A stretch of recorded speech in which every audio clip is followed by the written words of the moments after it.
Sometimes I just don't get as many things done as I want to on the weekends, but I did a lot of cooking in my kitchen and it was just kind of a relaxing weekend. So I wanted to take you guys with me. Let's get started.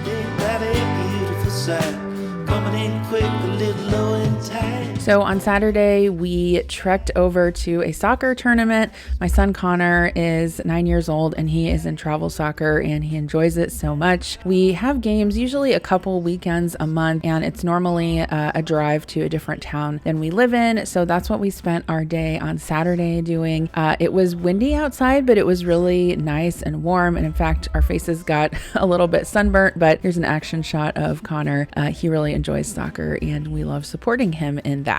One of the most common questions I get here on my channel in the comments is where I get my glasses at. So I'm super excited to share with you guys that Warby Parker is sponsoring today's video. I get 99% of my glasses from them because I do wear glasses and I feel that glasses are an awesome fashion accessory. If you're not familiar with Warby Parker, they are committed to providing exceptional vision care both online and in stores, and they offer eyeglasses, sunglasses, eye exams, and contact lenses. Their glasses start at just $95, including prescription lenses, so they are super affordable. If you guys want to try Warby Parker's free home try-on program, you can actually order 5 pairs of glasses to try at home for free for 5 days, and there is no obligation to buy. They also ship free and include a prepaid return shipping label. I have completed this process many times and it is super easy and convenient. Another cool thing is that you can also download the Warby Parker app where you can use their virtual try-on, which allows you to try on eyeglasses and see the realistic color and texture and size of them using just your phone. I think it is super cool and it's a great way to kind of get a feel for which frames might work for your face. I also really love that for every pair of glasses sold, Warby Parker also distributes a pair of glasses to someone in need. Did you know that almost 1 billion people worldwide lack access to glasses? That means 15% of the global population cannot effectively learn or work, which is crazy because glasses were invented 700 years ago. They partner with nonprofits to ensure that for every pair of glasses sold, a pair is distributed to someone in need, which I think is fantastic. So you can see how the glasses come in this little box here. They're shipped right to your door. These are the ones that I got to try on this time. The first one that I'm going to try on is the Durand in Rosewater. One thing I also wanted to mention is that Warby Parker has different widths. I always have to get wide width glasses because I have a really large head. I don't know why, but I like that you can get different widths so I can find one that fits my head. The next one is the Hemmings in Viridian. These ones are cool. I really like kind of like the blue-green color. The next one is the Hughes in Pacific Crystal. I actually have the Hughes in another color. It's like a tortoise shell color and I really like it. They're super comfortable and they fit me really well. These red ones I love too. They are the Daisy in Cardinal Crystal. I do also have a pair of red glasses and I get questions on that from you sometimes. I think they're a fantastic fashion accessory and really striking. And the last one that I'm going to try on is the Langley. And this is the Opal Tortoise, and they have sort of like these gold stems. I actually think this pair is my favorite. So yeah, I thought I would share those with you guys, but definitely super easy and easy to mail back. The process is just super seamless. I would highly recommend them. So if you guys want to try out Warby Parker, you can try 5 pairs of glasses at home for free at warbyparker.com/Jen. I'll have a link in the description box below, so make sure that you check that out. Once again, the link is warbyparker.com/Jen. Definitely check it out, and thank you as always for supporting me here on my channel when I do sponsored content. Okay, so Saturday night I was super excited to have a Green Chef meal to cook for dinner because I did not want to think of anything to cook, and it was great that I just had it waiting in my fridge for me. So we're gonna make these chicken quesadillas for dinner. Once again, like I said, I had a few things on my list that I wanted to try and be productive this weekend, but it didn't work out that way. And you know what? That's fine. I always get questions from you guys like, how are you so productive all the time? And the truth is that I'm not productive all the time. And some weekends I just basically get the bare minimum done, and I spend a lot of time in my kitchen cooking, and that's just fine with me. So I'm going to start by washing all of my produce. I've got some bell peppers, some Roma tomatoes, and some scallions, and I'm just putting those in my salad spinner because that is my favorite way to wash produce. So I'll just let those soak for a little bit before I drain them. And while that's washing, I'm going to go ahead and season my chicken. So this is just some cut up chicken breast, and I'm going to season that with some Southwest seasoning, kind of just like a taco seasoning, and stir that around. And I added some salt and pepper as well. I am also going to make the sauce for the quesadillas, which is basically just sour cream and hot sauce mixed together, which came out really good. FYI, Adam really loved this dinner. He texted me afterwards when I was upstairs working on my computer, and he's like, that was a really good dinner. You should make it again. So stuff like quesadillas are always great because everyone likes them and you can really kind of customize them. Like I left the peppers off of the kids, and Kira doesn't like cheese in hers, so I left that out, etc., etc. So the next thing I'm going to do is work on chopping up my green peppers. Like I said, I did end up sauteing these separate from the meat just so that I could kind of, again, keep them separate. And I ended up with leftover sauteed peppers, which was actually fine because then I used them for breakfast the next day, as you'll see later on in this video. So I'm going to add those peppers to my pan, and I'll just start sauteing those over medium heat. The next thing that I'm going to do is chop up my scallions, and those will get added to the green peppers as well, at least the white part will. So I'm adding some oil to a nonstick skillet here, and I'm going to add my chicken to that. I did let the chicken sit for about 10 minutes with the seasoning on it just so it could kind of soak up some of that. Again, just basically taco seasoning with some salt and pepper, and the chicken was cut up into small pieces so it will cook really quickly. Here are my green peppers and the whites of the green onion. I'm just going to season those with a little bit of salt and continue to saute them slowly over medium heat so that they don't burn. Next, I'm going to make this sort of corn and tomato salsa, which turned out really good. So I have some Roma tomatoes here. I'm just going to chop those up into pieces and put them into the bowl. I knew the kids probably wouldn't eat this. I don't know, Connor may have eaten it, but it does have cotija cheese in it, which is a little bit strong. So for that corn salsa, I just took the peppers out of the pan and set those off to the side, and I am going to add my corn to there. And you don't really need to cook this, obviously, because it's corn, but all you have to do is just kind of saute it for a couple minutes and get a little bit of char on that. And then here you can see my chicken, which is mostly cooked up. I do like to cook it so that there's a little bit of caramelization on the outside of it, which turned out really, really good. Here are my tomatoes along with the corn and the green onions for that quick salsa, salad, whatever you want to call it. I'm going to season this with a little bit of salt and pepper. And then I also added the greens from the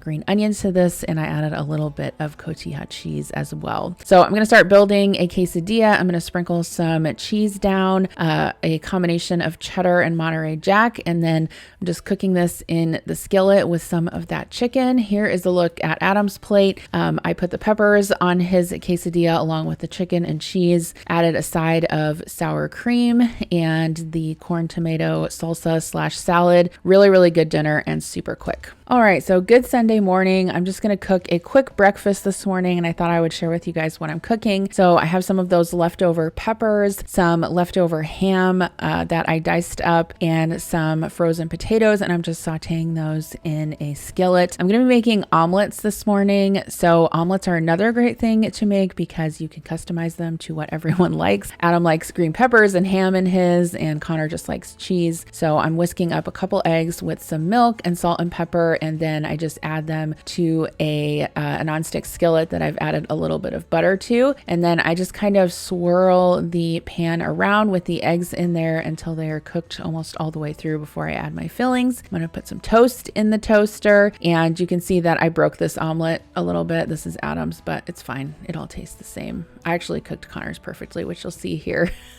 in a second. But again, I added the ham to that along with green peppers and some American cheese, and I had some hash browns on the side. I added some hot sauce to the omelet and some buttered whole wheat toast. And that is what Adam had. I always tell you guys that's his favorite meal of the day is breakfast. So I enjoy cooking that for him. Here is Connor's plate. You can see actually that I rolled up his cheese omelet and look, I made it perfectly. Yay. I also had some hash browns in the freezer that I wanted to use up. These are hash brown patties from Trader Joe's. I just put them in the air fryer. They get super crispy and delicious with no oil. I actually need to go back to Trader Joe's because I haven't been there in a long time and I feel like there's probably some new stuff. But here's what Connor had: a couple pieces of toast, a hash brown, and a cheese omelet. After we were done with breakfast, I did some dishes and also washed up a little bit of produce.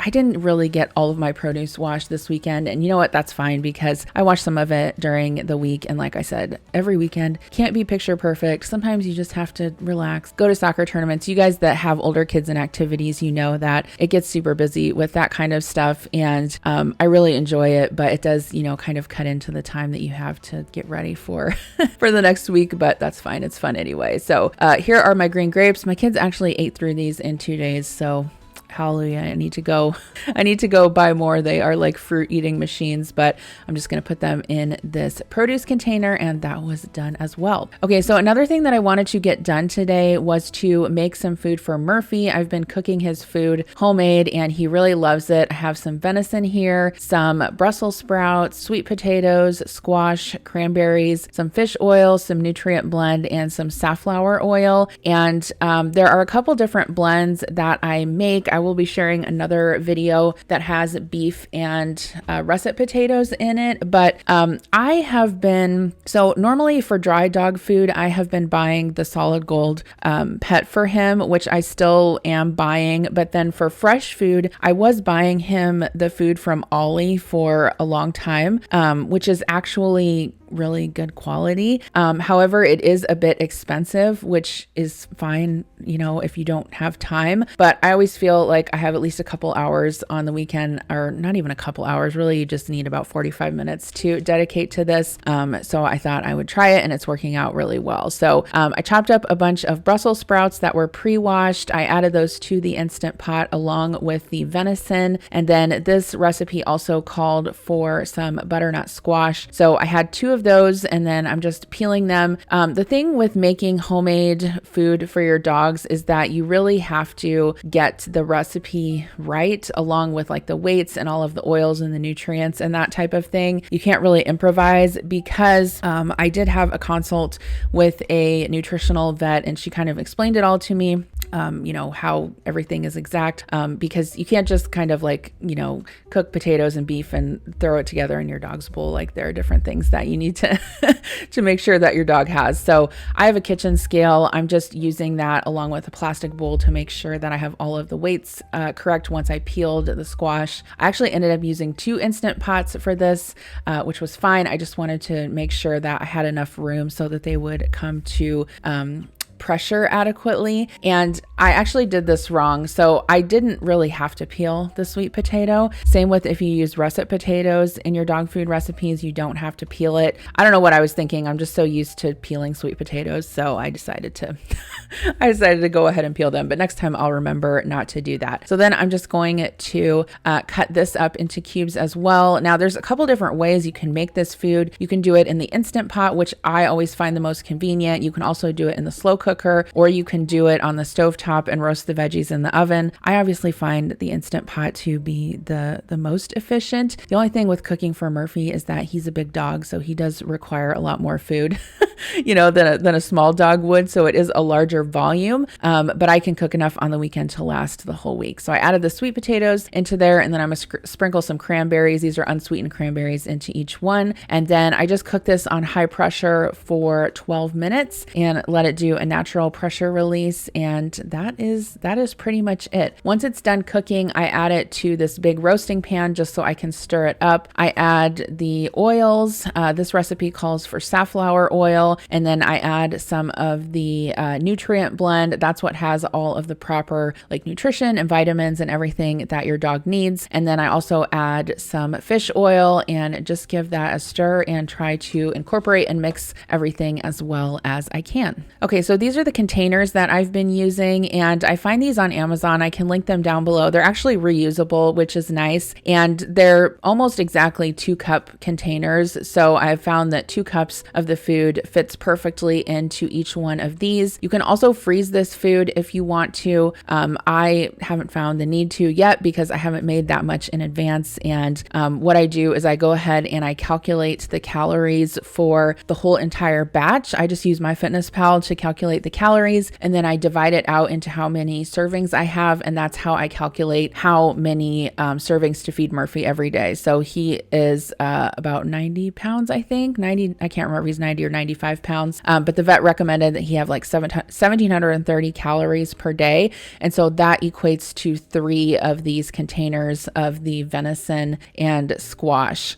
So I just label them because, you know, in case something happens to me, like I get run over by a bus, I don't want people thinking that this is human food. I mean, I guess you could probably eat it, but I don't know that it would taste that great. So I just put an M on there, and then I label them with 3 per day. That way everyone knows, and these will go into the fridge for later use. Let me know if you guys have ever cooked for your dogs before. I'd love to hear in the comments below. Okay, so dinner tonight, I had shared this recipe with Adam a few weeks back. I subscribe to the New York Times, and I also pay extra for their cooking app. They have a lot of great recipes on there. And so I saw this recipe for a battered fish that you actually use vodka and beer in the batter. And I thought, this is interesting. I'm going to try it. So along with that, I wanted to make some potatoes. So I just cubed some Yukon Gold potatoes after I washed those up, or wedged them rather, and put them into some water just to soak until I was ready to roast them to make sure that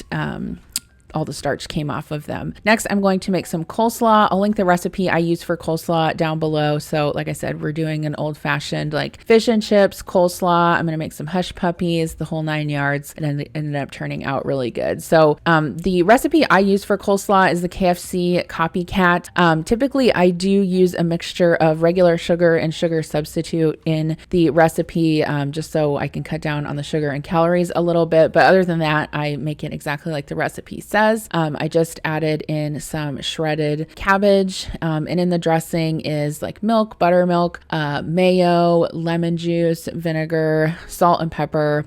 It's super, super simple. You do want to make sure you make this ahead of time, especially for things like coleslaw, because that way the dressing has a little bit of a chance to soften the cabbage up. I'm also going to chop up a shallot. This calls for minced onion. I had these on hand, so I just decided to use that I had on hand. So I'm just going to dice that and add that to the coleslaw as well. Okay, so to get started on the fish, I did wash up some cod fillets that I had in the freezer and thawed out. This is a great way to use those up. I'm just adding them to a baking dish once I rinsed and dried them, and I'm going to season them with salt and pepper. And then the recipe tells you to dredge them in a little bit of rice flour, which I did have to pick up at the store. I didn't have any of that on hand, but it was surprisingly easy to find even in my small town. And I'm just going to repeat that with the rest of the fillets. I think next time I make this, I will try to use thicker fish, just so it, you make sure it doesn't dry out or anything, but I'll show you the batter here in a second. So with the potatoes, I just dump those out onto a clean tea towel. And do you guys say tea towel? I guess that's not a universal term. I don't know. That's what I always call it. That's what my grandma called it.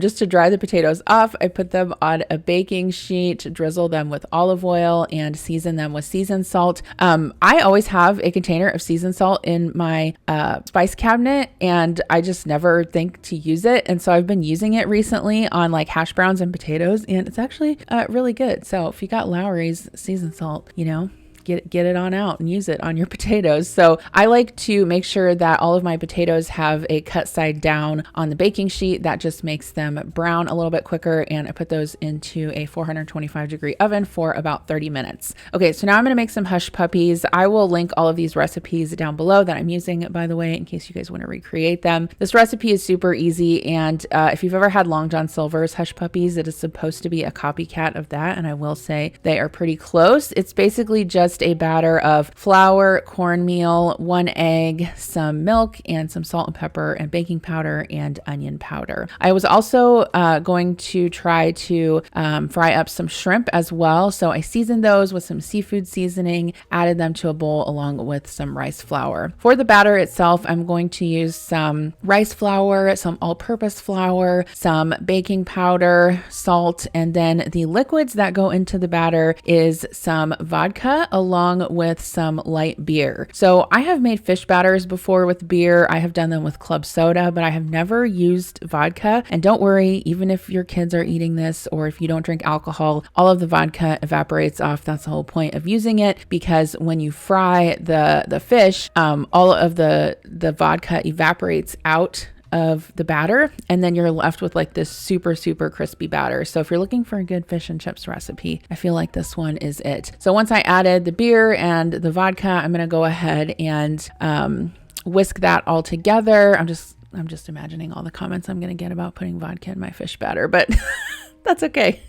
You got to do what you want, right? Okay, so I'm going to go ahead and dip the fish into the batter and fry that up along with the hush puppies. As soon as they come out of the oil, you want to season them with salt when they are still hot. And here is our plate. This was delicious. A lot of work, but you know what? Sometimes you got to cook a big meal like this and make your family happy and sit around the table and eat fish and chips. So we've got our fish, our potatoes, hush puppies. I did make some homemade tartar sauce and then some coleslaw as well. So probably the most productive thing I got done this weekend was to fold laundry. You can see here that after dinner and I cleaned up the kitchen, I just sat on my bed for about 30 minutes and got through all of this laundry. Not pictured, Adam was also in there helping me with this gigantic pile as well. I feel like we had just let it go for far too long, but it was fine. It was actually kind of a nice relaxing way to end the night. So that was my weekend, you guys. Thank you for spending time with me, and I hope you maybe put this video on while you're getting something done around your own house. Don't forget to check out Warby Parker. I'll have all of the information in the description box below if you want to order your free home try-on. Thanks again for being here, and I'll see you in my next video. Bye.